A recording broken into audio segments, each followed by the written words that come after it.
Pedigree, heart, speed, creatine, lifetime earnings of over $2 million. Built for excellence. Creatine has the lead. They're coming down to the line. Creatine! It's still creatine there by 2 lengths, and creatine wins pillar to post.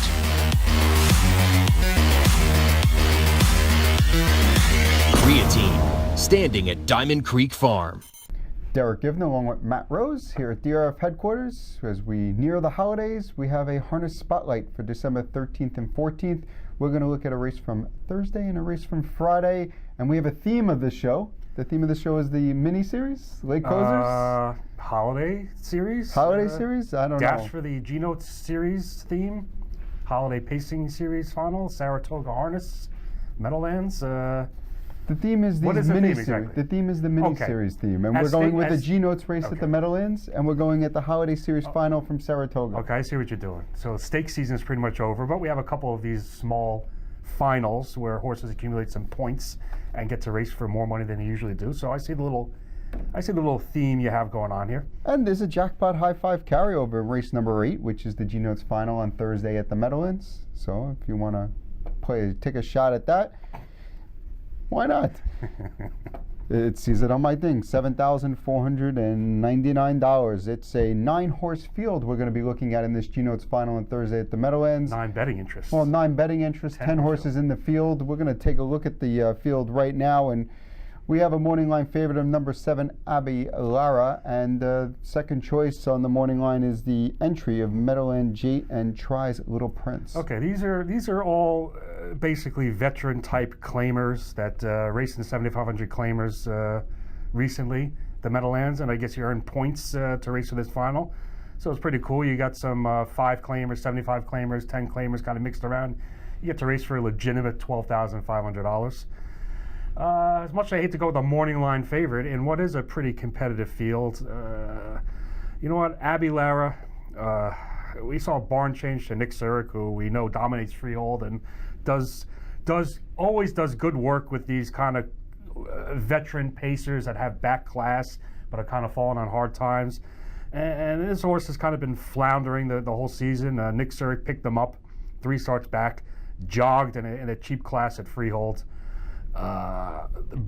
Was put in for a tag then at freehold 5,000 claiming, raced well, came right to the Meadowlands and was a nice solid 2-move winner at 4-1 home in 27-3 last week with Andy Miller driving. It's one of his main guys on the bike, and you know what, I just like the way this horse is completely perked up in 3 starts for the new barn, and I'm gonna ride the way with him here. I also went with number 7, Abby Lara. I don't think it's a slam dunk for him. No, absolutely not. But I reached out to trainer Nick Zurich just to ask, what can you tell me about the horse? And he said that he thought the horse was going to be much better on the big track, that he kind of runs in on the turns. Mm-hmm. But even he was surprised with how good he was last week with that 52-4 winning mile.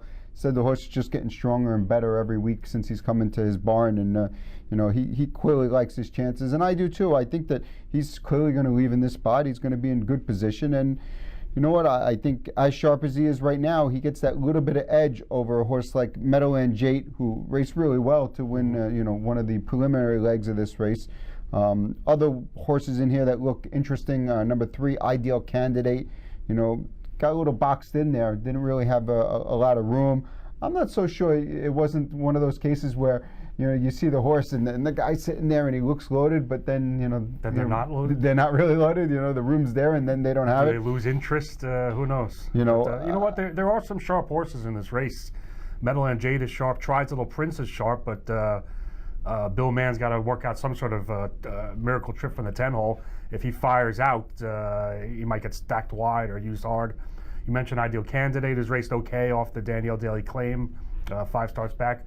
The Bruiser, nice trip, but he closed very sharply, 27-1. I think he's got a big shot from a mid-pack post. Austin Siegelman has been driving very well at multiple venues this year. Free Spin N for the Jeffrey Baymond barn. Not the easiest of trips the last couple of starts. You got Andrew McCarthy, who's been racing well. Who else is in this race? You had 3 horses from the Dawn Anderson barn, interestingly. They all kind of draw outside and look like semi-outsiders. She claimed one of them last week, which is Pumped Up Kicks, correct. who I had picked last week. I thought I was going to be home and got a little tired in the stretch. And getting beat by Abby Lara, I might mention.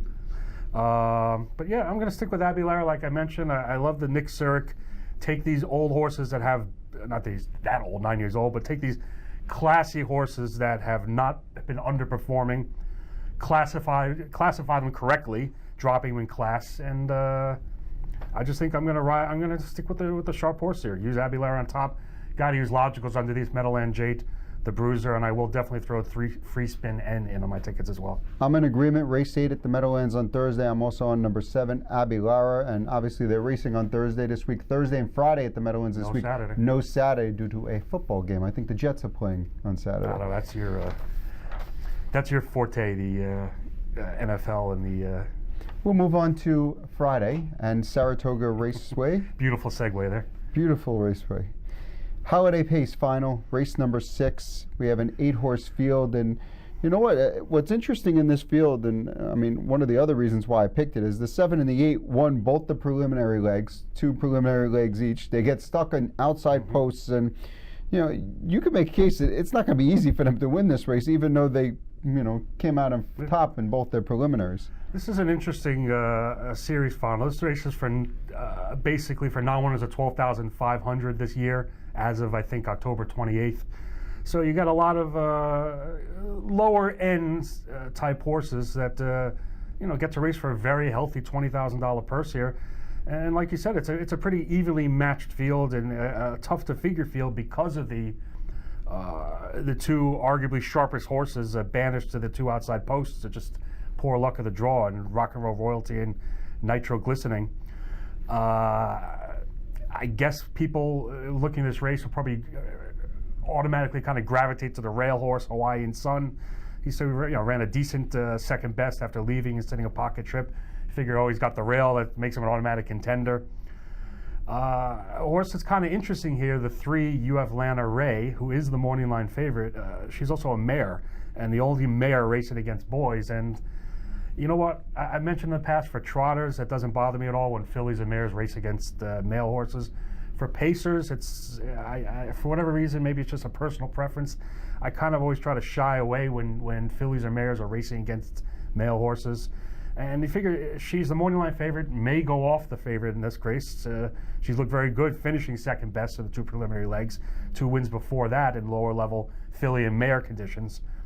But does she come up a touch short? Is she overbet here because she looks the most logical on paper from the spot? I'm hesitant to use a mare on top facing boys as the likely favorite. It's interesting when you look at this field, and you know, you were telling us about the conditions. The 1 is 1 for 37 this year. The 2, 1 for 30. The 5 is 1 for 37. The 6 is 0 for 23. So it's not the most reliable group. I mean, obviously the 7 or 8, if one of them would have drawn inside, would have been a pretty heavy favorite. Now you're probably looking at maybe the 2 to 1, 5 to 2 range on both of them because of the outside posts. I agree that, you know, UF Lana Ray, you know, makes some sense, you know, Which as makes plenty of sense on paper. High percentage barn, you know, way inside compared to the other logical contenders. And but I guess I'm like one of those mindless handicapping drones, as you said, because I went to number 1, Hawaiian Sun, as my top pick. You know, not so much because, you know, he's coming off a good effort and he drew the inside. I mean, though I like those angles. It's more so that, you know what, it's only the 3rd start in this barn. You know, moved into the Sardella barn, pretty high percentage barn. You know, Cappola's driving only for the 2nd time. You know, before that, Crawford was driving. Not that Crawford's necessarily bad, but he wins at, you know, 8%, and Coppola's only at 14%. So clearly he's a little bit more experienced. It's a classy old horse, over $270,000 made in his career. I really feel like this is the perfect spot for this horse to, you know, step up with a big effort. You know, 3rd start for this barn. Just from a tactical standpoint, to how hard you have to get used early to secure the lead and or the pockets, especially if you got to figure the 8 Nitro Glistening's going to try, has to leave the gate. The 3's going to leave the gate. Depends how easily he gets away, lining up around the 1st turn. I'm going to look at a couple price sources, just because. For the reasons like I mentioned, I'm going to use Hawaiian Sun underneath. I'm going to use UF Lana Ray underneath, Nitro Glistening underneath because of the potential for a tough trip. Look at the middle of the pack. Jocko Delights, I believe I'm saying that correctly. That's some plan. Two horses that have been racing reasonably well enough, and either one could trip out at a halfway decent price for good driver-trainer connections. If I can get double figures on either one of them or both of them, I'm just going to take a stab at maybe some light exactas or tries or supers, using those two on top with the logical contenders underneath, only for the fact that you said it's tough to go with the 7 or the 8 from those outside posts. I'm not sure what kind of smooth trip the rail horse is going to get, and I'm just hesitant to use a mare on top that might be overbet. So for basic process of elimination, I'm going to take a stab with the 4 or the 5. Let me see if I'm saying this right. Jocko Delight. I think you got it perfect. That's some plan. The only horse we didn't mention, the 6 horse, 0 for 23. He gets some interesting trips, huh? Yeah, a lot of circles on his card. lot of bubbles. 2 back was just a big parked out trip. You know what? But he's going to be. Geez, he's parked every week. But you know every what? week, but he races well. He races well. He hangs in. It's probably career form for him. It's just a question of he's destined to get a horrible trip. One again. week, Billy Dobson will be listed, and the horse will win by like 7. You know what? I can't fault owner, trainer, driver Evan Ogeland. He's picking up checks with the horse, but he's destined for another brutal trip, I think.